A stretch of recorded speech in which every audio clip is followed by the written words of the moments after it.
Começando mais um Pode Papo com o Maurício. Para você que nos acompanha e ainda não está inscrito, se inscreva. E para quem já está inscrito, deixa seu like, ativa o sininho, porque sempre tem uma conversa boa aqui. Hoje tô assim, um enorme prazer de trazer aqui uma mulher maravilhosa. Nasceu em 19 de dezembro de 93. Assumiu agora uma vaga num circo que é uma... Porra, é muito difícil já. Pra quem quer fazer um trabalho direito. Imagina quem quer fazer um trabalho direito e ainda é mulher. Tô aqui com a Luna Zaratini Brandão. Ô, Luna, obrigado por você ter vindo. Tudo bem? Como é que você tá?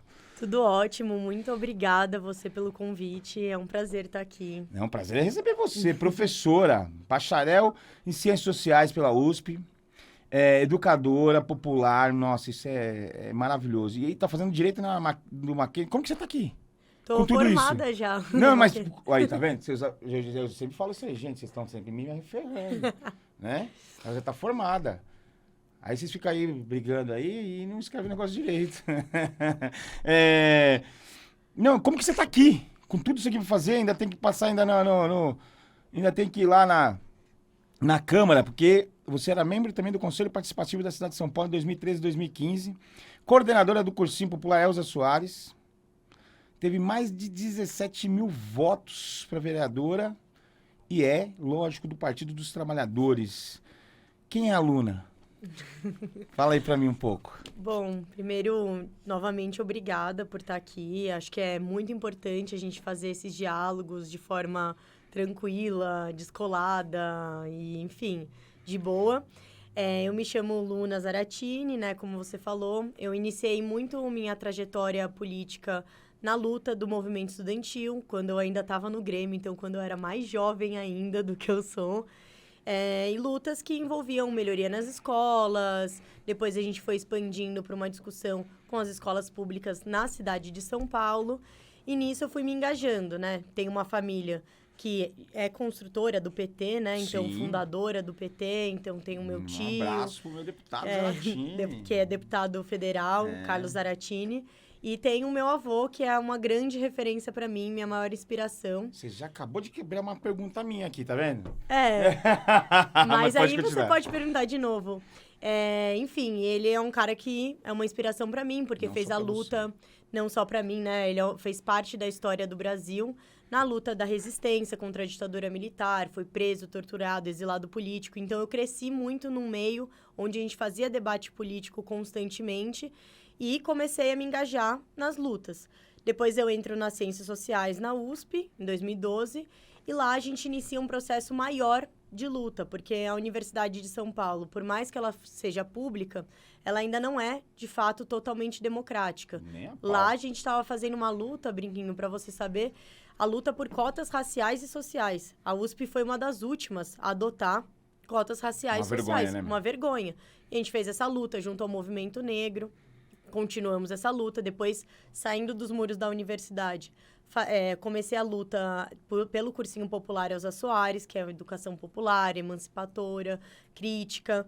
E isso foi muito importante na minha trajetória, porque a partir daí a gente começa uma luta nas periferias de São Paulo. E nas periferias de São Paulo tem muita coisa para lutar, muita gente resistindo.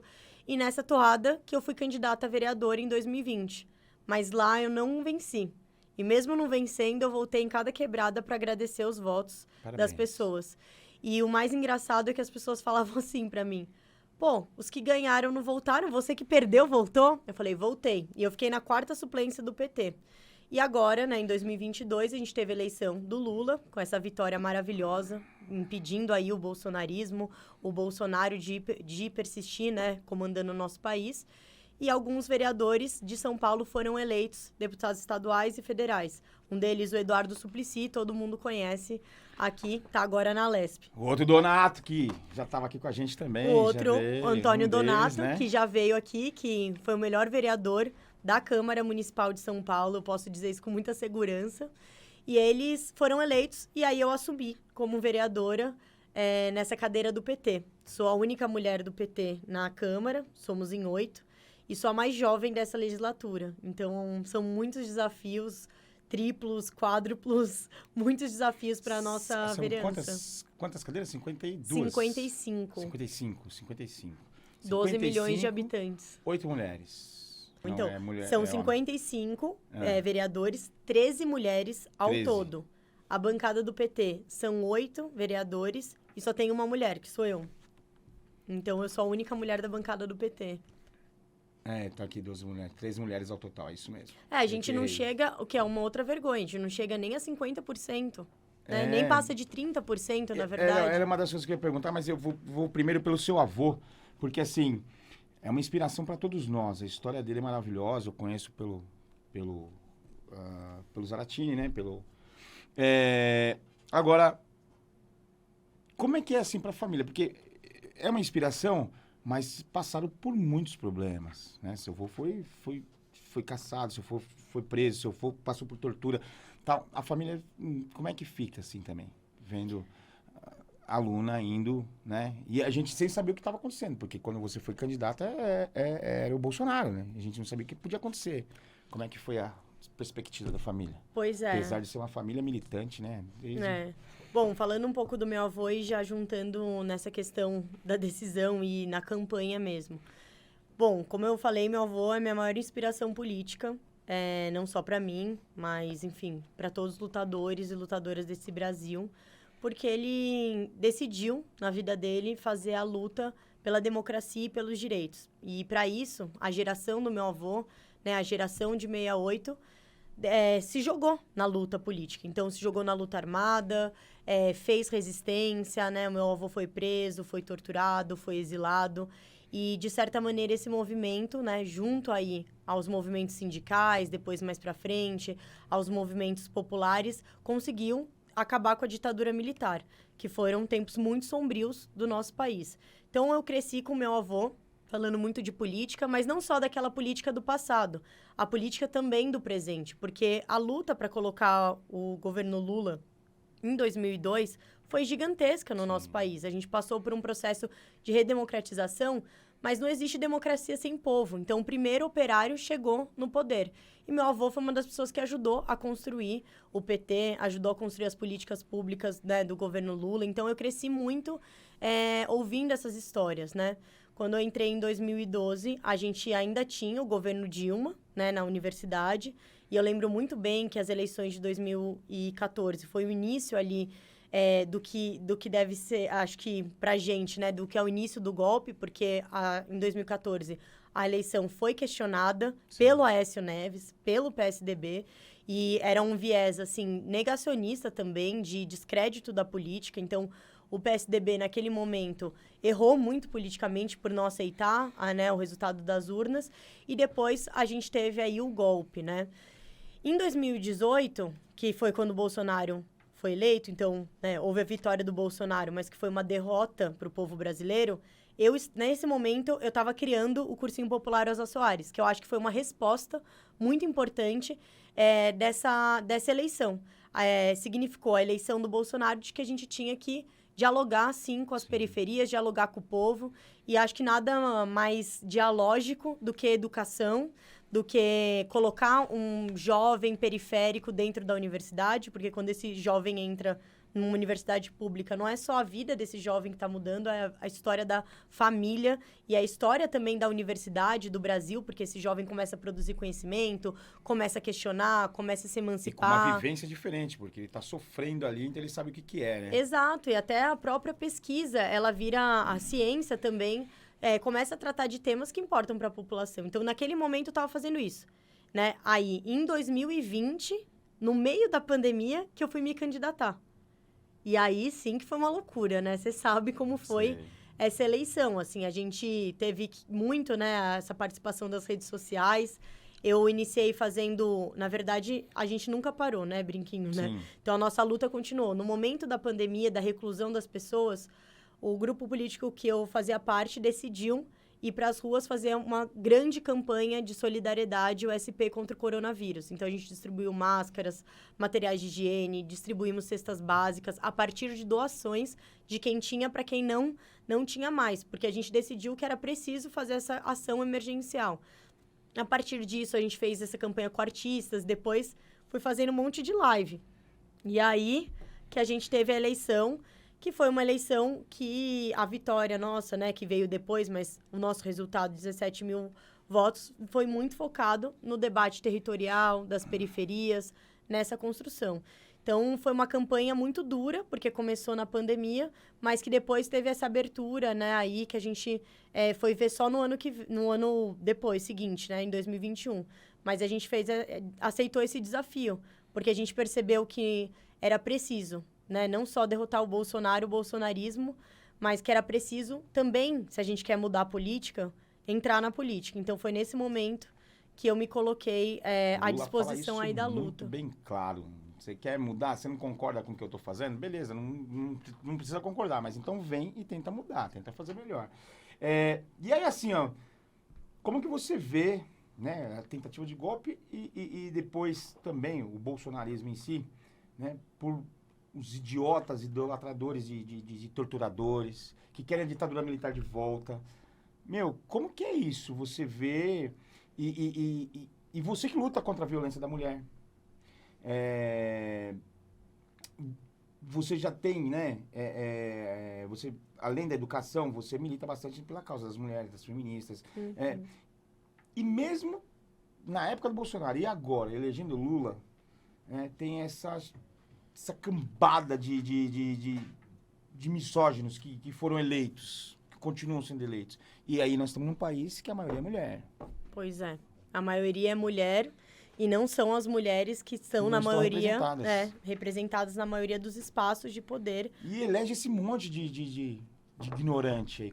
Pois é. Como que você se sente quando você vê isso? Bom, eu acho que não só o Brasil, mas vários países da América Latina tiveram governos progressistas, governos de esquerda, que melhoraram, de fato, a vida do povo, né? Então, quando a gente tem aí a onda vermelha, a onda rosa, enfim, muito falado por pessoas que estudam, né, o tema, a gente tem aí uma melhoria das condições do povo, a gente tem uma melhoria de políticas públicas. Então, aqui, né, no governo Lula, o Bolsa Família, Minha Casa Minha Vida, Universidade para Todos, ProUni, mais cultura. Então, a gente estava nesse momento, né, da Dilma era pedindo mais investimento estatal, né, mais discussão de como a gente podia investir na ciência, em desenvolvimento tecnológico, em defesa, em soberania nacional, né? O Lula, ele é um dos caras tão bons que ele consegue explicar termos muito difíceis. Complicados em palavras muito fáceis. E ele foi o cara que mais explicou o que era soberania nacional, assim, que, na minha opinião, é isso, a capacidade de um país poder tomar decisões sobre seus rumos.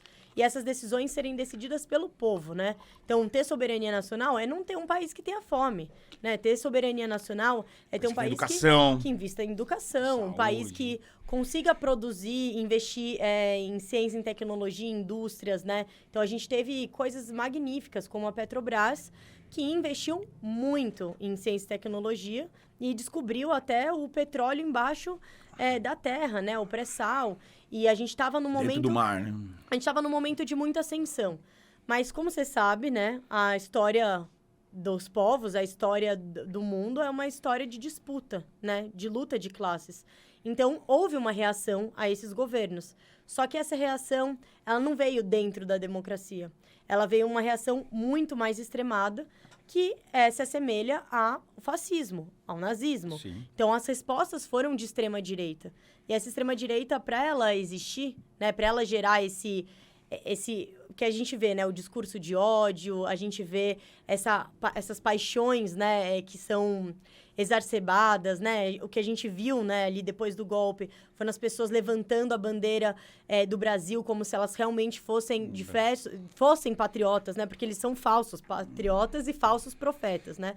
Então, essas respostas, né, que vêm com esse acúmulo, essas respostas, elas precisavam acabar com a democracia e precisavam acabar com o partido que representava o povo. Então, como que eu vejo a nossa luta? A nossa luta foi de derrotar essa extrema-direita, esse fascismo, né, que se instaurou, esses discursos de ódio. Eles utilizam a violência e o medo, né, para impedir a organização dos trabalhadores, impedir a organização das pessoas, das mulheres. Então, a resposta, as mulheres fizeram a luta por igualdade de gênero. A gente não quer a gente quer direitos iguais, a gente não quer ter mais direito que homens. Então, a resposta era contra as mulheres feministas, né? Então, os povos originários querem demarcação de terra. A resposta é vamos exterminar. Então, esses grupos, né, que fazem a disputa ideológica e política, né, que na verdade o que a gente quer é um mundo igual para todos, um mundo onde todo mundo tenha direitos, onde a gente tenha distribuição de riquezas, equidade, essa resposta atinge esses grupos. Então, por isso que essa resposta ela vem de forma violenta, porque eles precisam da violência, já que eles não conseguem, porque não conseguiram ganhar na menor. Hoje eles são um número menor. Os brancos são números menores. Isso. Né? Os homens já estão em números menores. Então, como que você vai lutar contra... A gente continua se colocando como minoria e, na verdade, né? É o contrário. Mulher já é maioria. Né? Nós somos maioria na sociedade e minoria política. Mas represado, é represado. E é por isso que eles usam da violência, né? Mas como que... O que eu não consigo entender... nesse ponto, que para mim é muito difícil entender, é que assim, é isso tudo que você falou, toda essa repressão, todo esse desgaste, toda essa violência, né? E a gente continua, a gente elegeu o Lula, mas a gente não salvou o país ainda do bolsonarista, dos misóginos. Agora tem os coaches de pegação, sim, né? Os red pills, né? O Calvo do Campari, que é um... Cara, não tenho palavras pra decifrar esse cara, pra falar o que ele é, mas... Por que a gente continua assim? Porque a gente elegeu Lula, mas elegemos uma bancada muito maior de direita extrema. Brinquinho, porque eu acho, assim, na minha opinião, de que esses problemas são estruturantes. Então, eles não vieram nem com o Bolsonaro e não vão ser resolvidos apenas com uma eleição. A gente teve um país que é um país escravocrata. Sim. Se tem uma instituição que formou ideologicamente, politicamente, economicamente o nosso país, foi a escravidão. Então, a gente ainda não prestou contas com essa própria história. Por exemplo, a questão da ditadura militar. Ela está no passado ou está no presente? A violência política de Estado, ela está no passado ou está no presente? Porque eu, por exemplo, vou tratar muito... Agora, na Câmara, eu sou presidenta da Comissão de Direitos Humanos e Cidadania na Câmara. Parabéns. Acabei de ser eleita Parabéns. também para isso.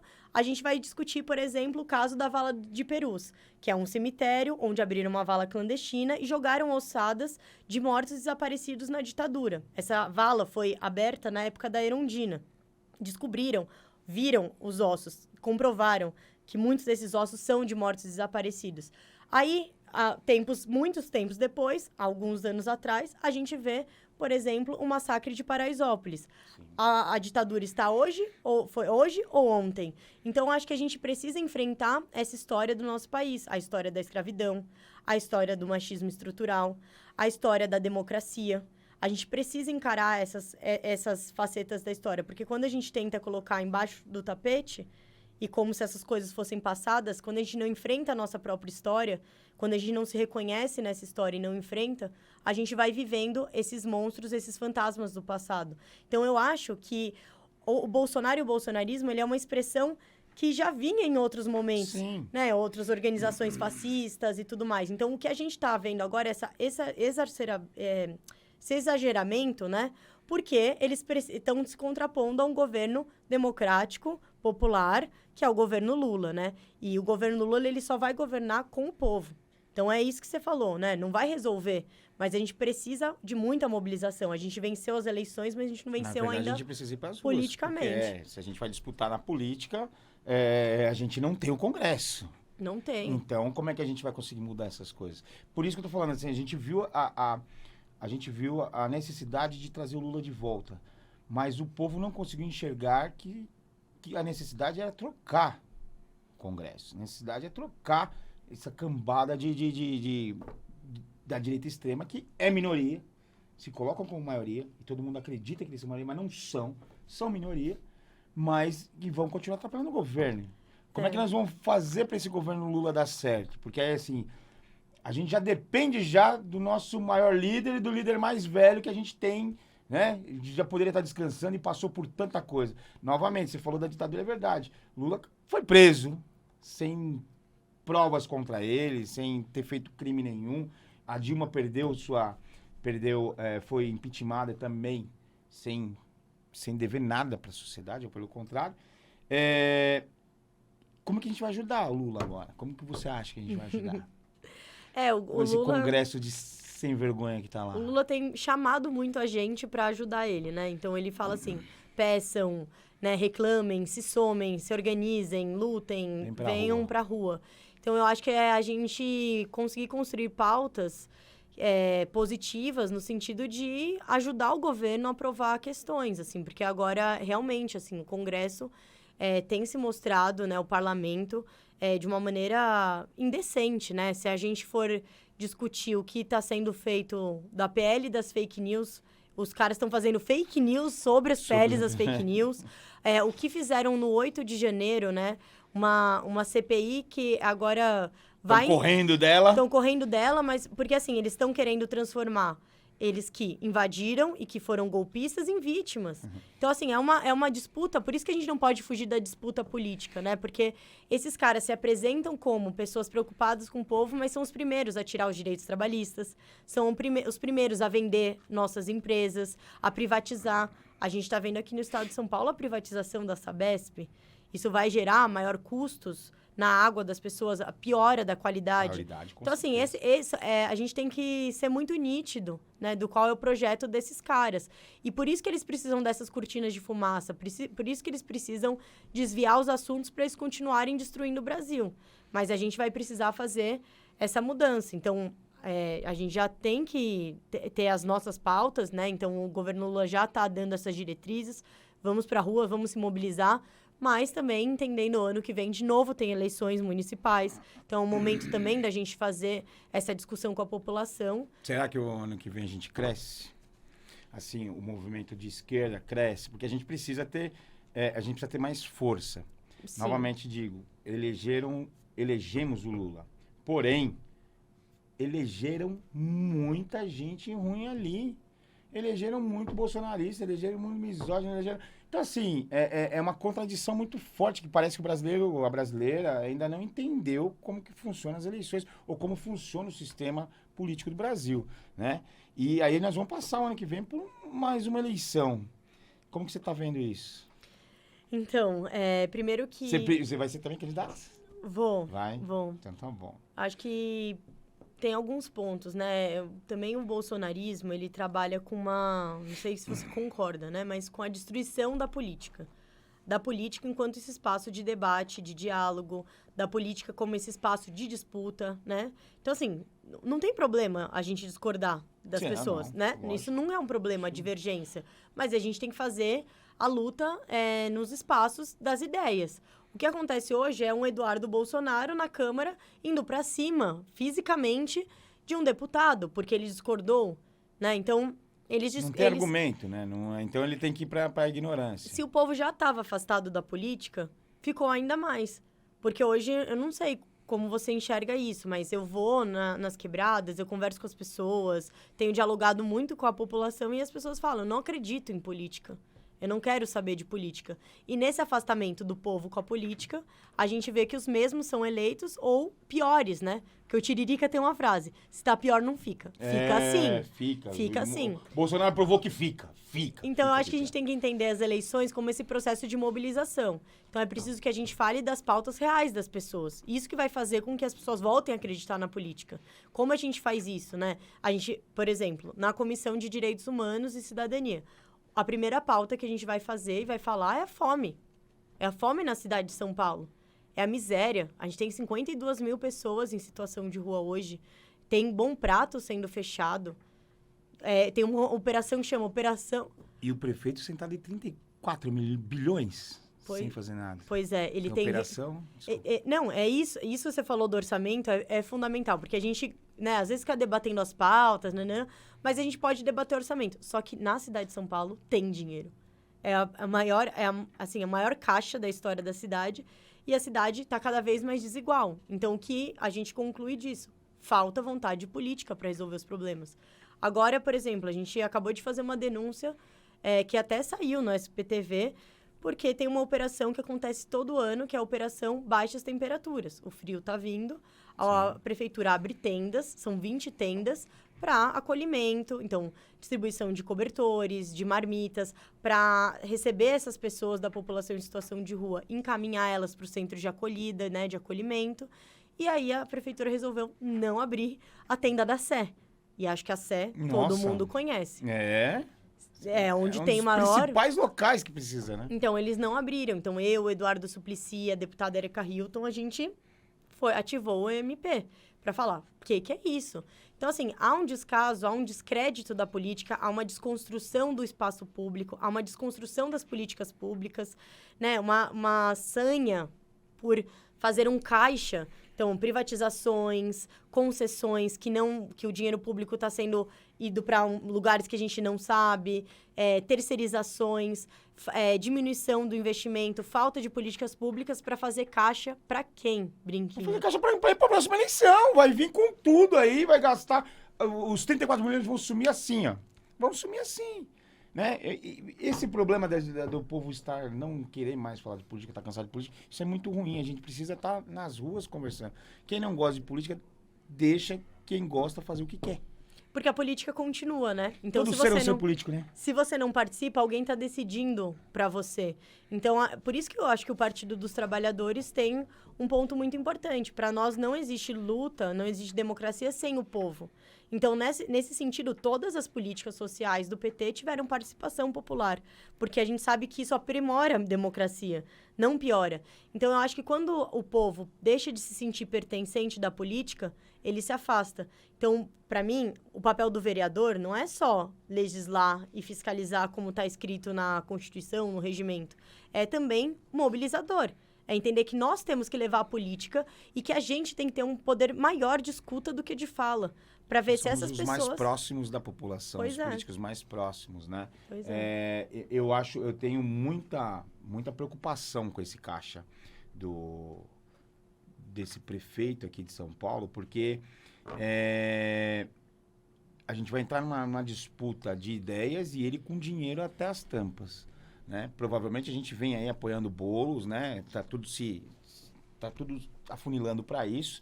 E que, é um cara maravilhoso e tem uma ética política muito forte, um amigo, né? Já chamei ele em outros e vou continuar chamando. Boulos, dá um tempinho na sua agenda, vem pra cá pra gente bater um papo. Boulos, vem aqui pro Brinquinho precisa vir aqui bater um papo.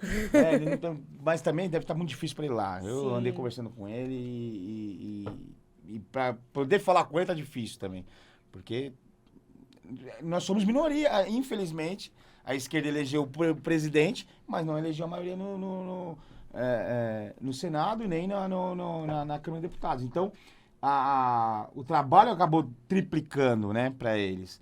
Agora, como que vai ser essa eleição? Porque, assim, a gente sabe que o Boulos é o melhor. Só que esse prefeito vai estar com 34 milhões, ou vai estar com mais de 34 milhões para gastar na eleição. Daqui a pouco aparece ele fazendo um monte de coisa aí. Bilhões, 34 bilhões, obrigado, 34 bilhões. E aí a população começa a ficar cega outra vez, que, não, agora ele tá fazendo. Não, olha o absurdo que aconteceu faz 2 semanas lá na Câmara. A gente está passando pela revisão do Plano Diretor Estratégico. E o Plano Diretor Estratégico, assim, para explicar em poucas palavras, é como a cidade se organiza nos próximos anos. Então, decisão de recursos, de programas, para que entre uma prefeitura e saia outra e as coisas continuem, né? Essa continuidade das políticas públicas é fundamental. Sim. Né? Então, a gente passa por um processo de revisão de plano diretor. Como se não bastasse, a gente já recebeu um projeto do executivo, né, vindo da prefeitura, já meio duvidoso. A gente teve um problema. Ele mandou para a Câmara dos Vereadores para votar que um fundo que existe, que é o Fundurb, que é um fundo que dá dinheiro e recurso para mobilidade e para habitação social, que ele tirasse dinheiro desses recursos e colocasse para pavimentação. E aí a gente ficou um pouco sem entender, porque já tem, né, recurso para pavimentação e para recapeamento. Isso já existe, já é papel da prefeitura, né, fazer isso, é obrigação da prefeitura. Então, ele queria tirar de fundo social, né, do fundo social, de habitação e moradia, para colocar nas avenidas, né. E aí, recapeamento, né, é onde não tem asfalto, você coloca. Só que aí tem um detalhe. Não é só... Não seria para os lugares que não tem asfalto. O recapeamento, na verdade, é você tirar o asfalto ruim e colocar o asfalto bom. Isso. Tentar eliminar os buracos. Então, já tem asfalto, você só vai consertar. Isso. Ele quer pavimentação e recapeamento. Assim, aí a discussão não é que vai para as áreas que mais importam nas periferias. É um recapeamento para toda a cidade. Então, pode ser que ele vá tapar buraco na Berrini, na Paulista, na Faria Lima. Então, é isso que tá em jogo, né, na cidade. Como que tem um caixa tão grande e a gente tem gente passando fome? 52 mil pessoas em situação de rua. E assim, é isso que... Tirando barraca, brinquinho. Pelo amor de Deus, brinquinho. gente. É assim, ele tem falado duas coisas. Que ele é o prefeito das periferias, né? Mas tá faltando ir nas periferias para ver que tá faltando muito investimento nas periferias de São Paulo. Não conhece periferia E nenhuma. um outro lado que ele tá falando ele fala muito, que rua não é endereço. E realmente nós, da esquerda, a gente não quer que ninguém more na rua. Sim. E nem que a rua seja o endereço. Mas vem cá, se ele não dá política habitacional para a população no geral, na cidade de São Paulo, se o cara faz despejo, se ele fecha Bom Prato, se a única política que ele tem de auxílio de R$400, auxílio moradia, se a pessoa tem que escolher entre pagar um prato de comida e pagar o aluguel, qual é a opção que tem para essa pessoa? Com R$400 a pessoa não vai conseguir nem comer o mês inteiro. O CRAS está em greve, as pessoas não conseguem acessar o novo Bolsa Família, não conseguem reatualizar o cadastro. Então, qual que é a opção que esse prefeito está dando, né? E isso não falta pra gente, a gente tem discutido bastante aqui, isso não falta pra nós mesmo, da esquerda, pra nós, comunicação. Com certeza. Porque daqui a pouco, é o que eu falei, ele vai usar esses 34 bilhões pra fazer tudo que vai aparecer, né? Vai recapear a rua, e aonde ele acha que vai ter mais votos. E as pessoas vão esquecer e vão ver que ele ele tá fazendo. Eu tenho muito receio dessa questão, né? E a gente não tem usado, a gente já tem dificuldade de usar a comunicação. E mesmo agora no governo Lula, a gente perdeu a comunicação já. Pois é. E eu acho assim, tem muitas vezes quando eu vou conversar com as pessoas agradecem muito. Nossa, uma vereadora aqui, finalmente. Nossa, você tá vindo antes da eleição. Mas eu acho que é o contrário, a gente nunca deveria sair, né, nesse espaço. Acho que se a gente tiver cada vez mais participando, se somando, eu acho que essa comunicação ela vai ficando mais direta. E eu acho que também abrir o Partido dos Trabalhadores, abrir nossos coletivos, abrir nossos mandatos para essa participação social. Porque aí a gente não precisa ter aquela história. O PT precisa voltar para a periferia. O PT nunca saiu das periferias. Sim. O que o PT precisa fazer mais é abrir mais espaços de participação nos diretórios, nos movimentos, nos debates, nos temas. Tornar esse espaço, né, essa experiência do PT como uma experiência coletiva. Fazer o debate coletivo sempre. Porque o PT não saiu, mas também não tem batido papo com ninguém também, não. Vamos ser sinceros. Vou fazer também meia culpa, que a gente precisa... A gente não precisa voltar para as bases, mas a gente precisa conversar com as bases. Uhum. Precisa conversar muito, né? Porque você vê, a gente poderia ter hoje a questão da internet, né? De influências para discutir, para bater papo. Mas olha só, o Felipe Neto, que é mais um também que poderia vir aqui falar com a gente. Espero muito poder conversar com você, Felipe. Porque tem um posicionamento político firme. Explica, conta a verdade e vem sofrendo muito com isso, né? E tem outros influencers que não ajudam em nada, né? E nessas horas, qual seria o papel do influencer mesmo?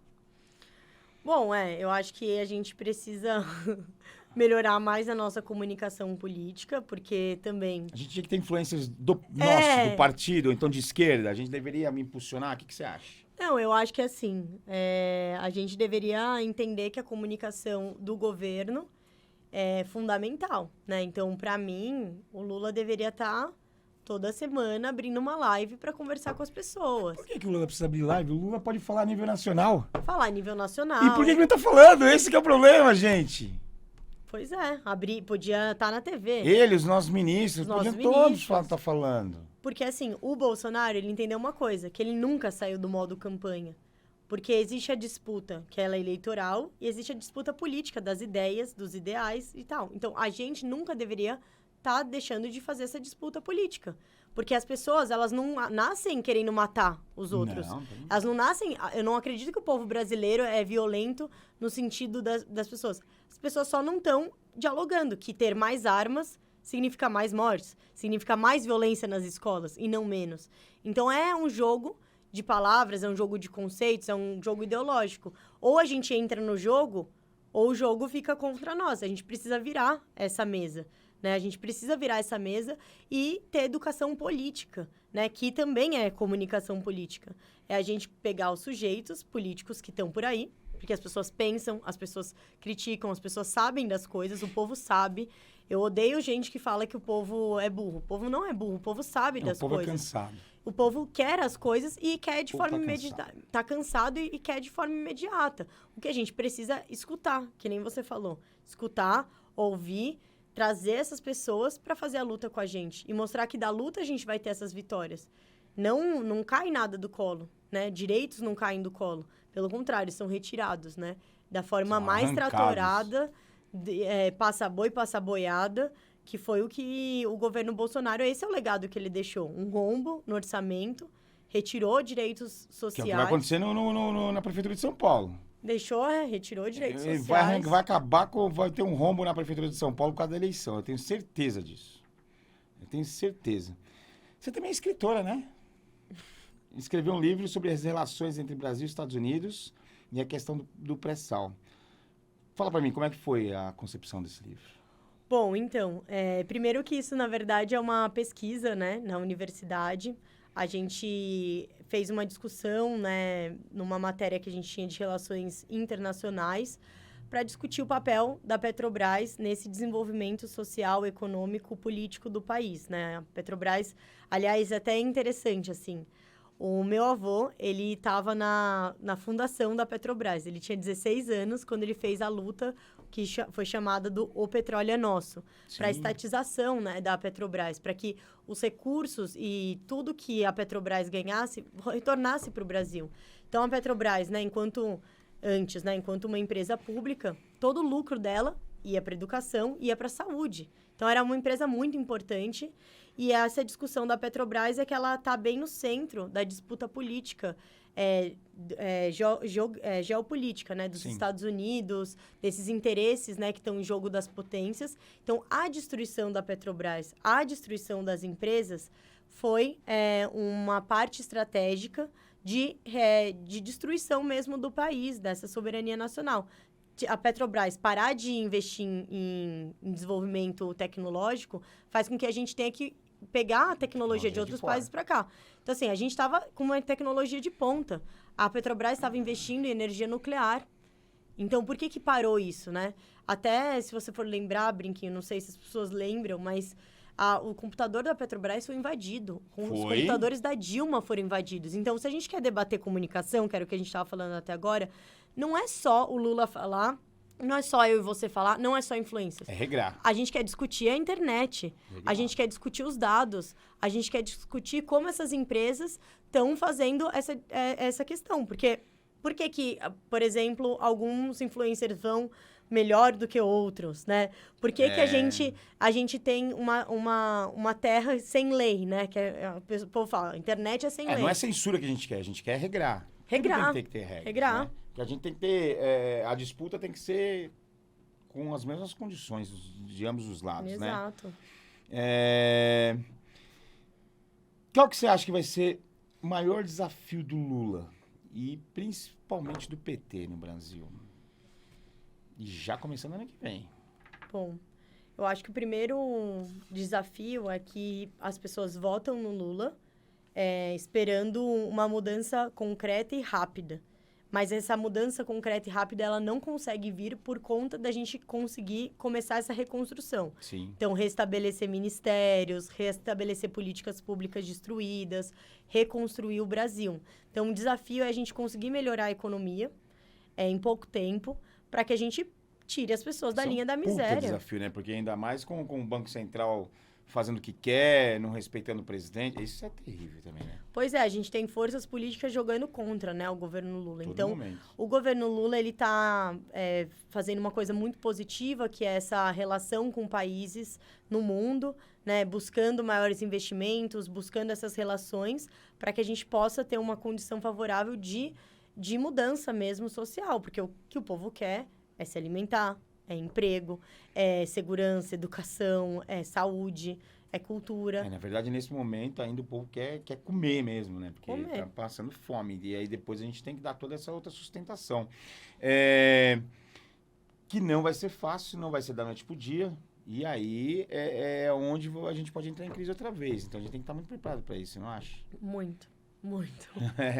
Nossa, Ó, não vai mas- ser, não é uma tarefa fácil. E como que você tá, Nakan, o que você tá achando? Porque assim, você sempre acompanhou politicamente, a sua família é uma família maravilhosa, política, sempre teve na luta, mas como que é estar dentro da Câmara? Fala pra mim. Ainda mais como mulher, como as suas bandeiras, defendendo suas bandeiras, como que é? Bom, primeiro que é uma coisa, assim, muita circo novidade. aquilo, né? Não, muita novidade, assim. Então, desde participar de plenários, reuniões da bancada, audiências públicas, as comissões, né? Eu também estou na Comissão de Educação, Cultura e Esportes. Então, fazer pareceres, discussões e também acompanhar, né, aí as lutas do povo, na medida de que a gente agora tem um espaço político, de poder político para conseguir encaminhar questões, conseguir resolver, desde demandas na saúde, na educação, na cultura, em melhorias nos bairros. Então, é muita coisa, né? A gente está aí trabalhando demais para tudo isso. Mas a gente tem um cenário desfavorável, né? Para os lutadores do povo, digamos assim, na Câmara Municipal de São Paulo. A gente também tem uma maioria aí base do governo do Ricardo Nunes, mais à direita. Então, a gente precisa fazer esses embates de forma mais enérgica e tentar convencer os nossos pares. Então, é uma luta muito grande. Ser uma jovem é muito complicado, porque muita gente, às vezes, quer descreditar, né? Então, Verdade, isso é verdade. aí a gente fala assim, etarismo, né? Com pessoas mais jovens. Mas, na verdade, brinquinho é machismo mesmo, né? Porque mulheres podem estar onde elas quiserem, e mesmo que elas sejam jovens, isso não significa que a gente não saiba de O política. trato sempre é diferente, porque um jovem, um rapaz jovem, ainda mais se for branco, se for, é tratado da mesma forma que os outros. Agora, quando é Exato. mulher, é machismo mesmo. E na eleição as pessoas falam, você é muito jovem, você não tem experiência. Algumas pessoas, né? Outras falam, você é jovem, eu preciso que você esteja lá, renovação.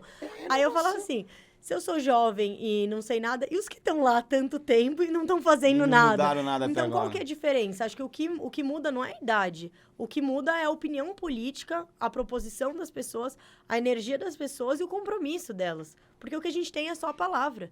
Então, eu não posso chegar num lugar, prometer algo e não cumprir. O que eu só tenho é a palavra. Então, a gente começou a fazer um movimento muito organizado nas periferias para fazer isso. Estar na Câmara hoje, o que me faz estar lá e energicamente, né, ocupar esse espaço, porque a gente fala de ocupação, a gente não fala, nenhum espaço está dado para as mulheres e nem para a juventude. Sim. A gente entrou meio chutando a porta. O que me faz estar lá e que faz certeza de que a gente está fazendo a luta certa é porque existe uma voz fora, a voz popular que a gente está construindo, né, esse conjunto nas periferias, com jovens, mulheres, negros e negras, pessoas LGBT, pessoas que estão aí na luta, fazendo uma luta diária, né? Então, eu fico nessa dividida.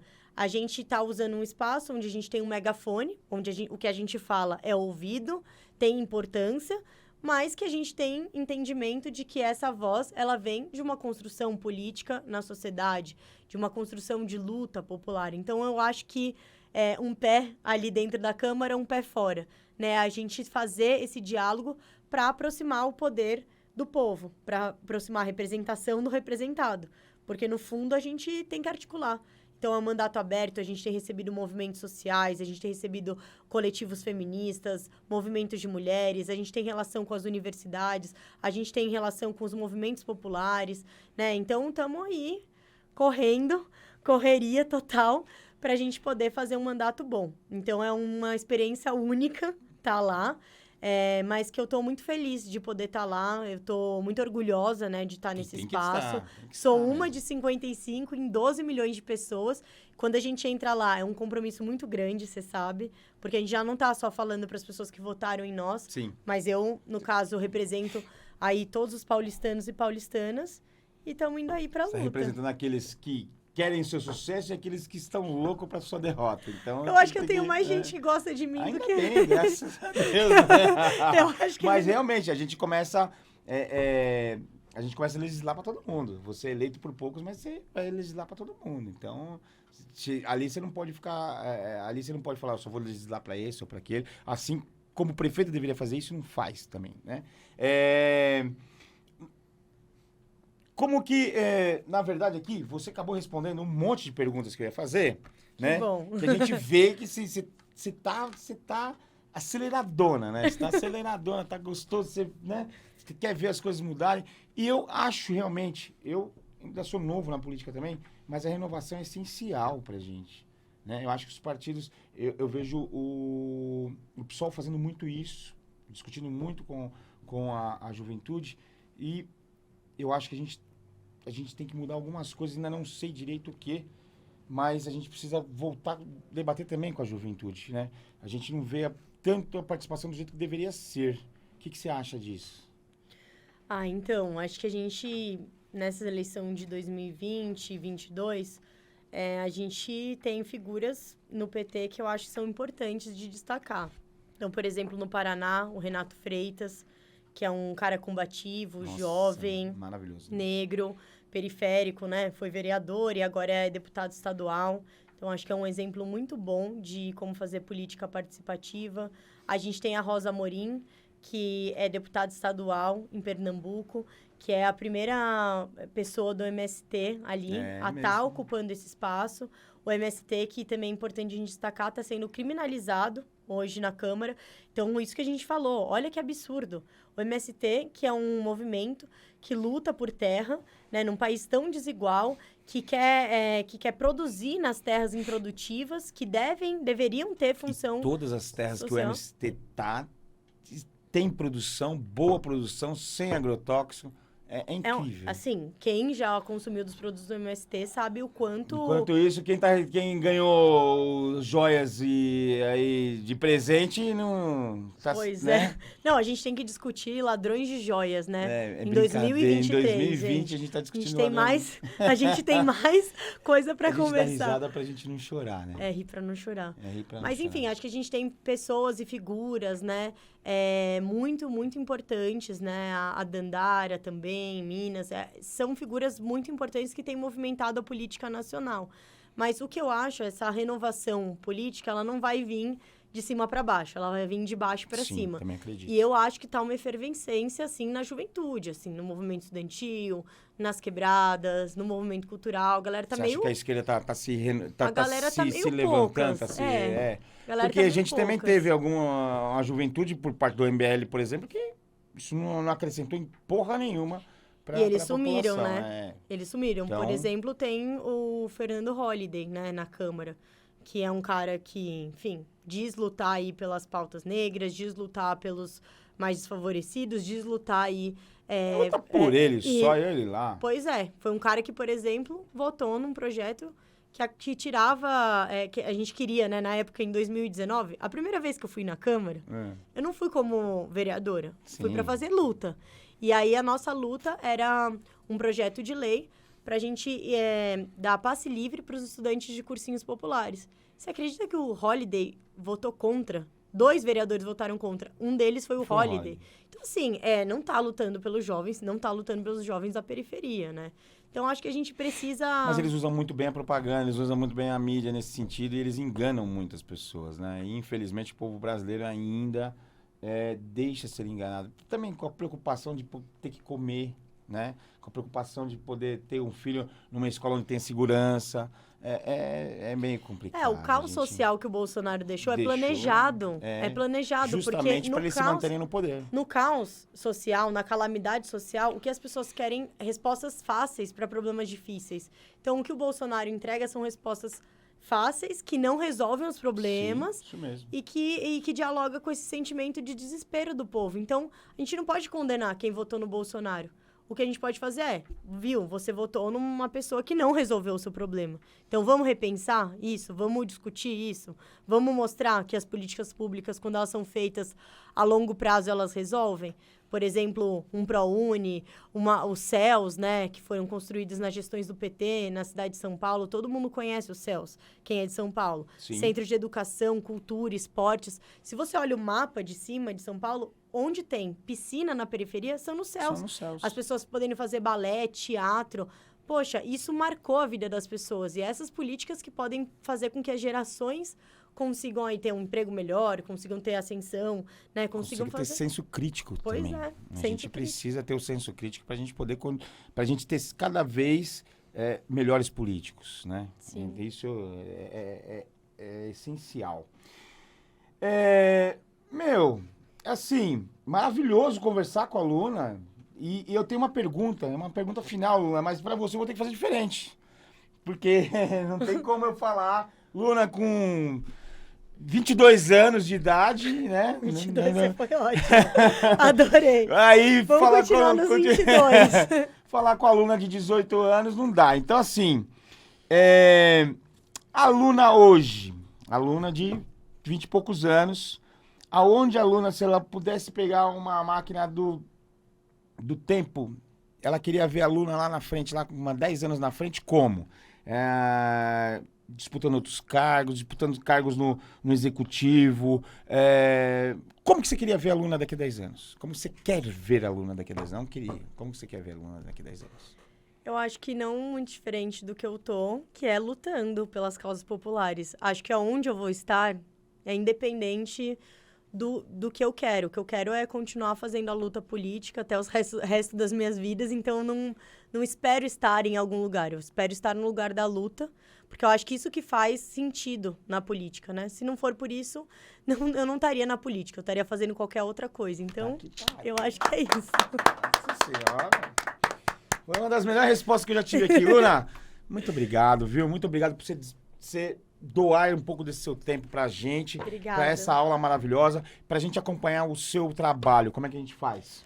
Bom, gente, se vocês quiserem acompanhar nosso trabalho, é só seguir nas redes sociais, @LunaZaratini, ZARATTINI. Em todas as redes é o mesmo arroba. Então, TikTok, Twitter, Instagram, Face.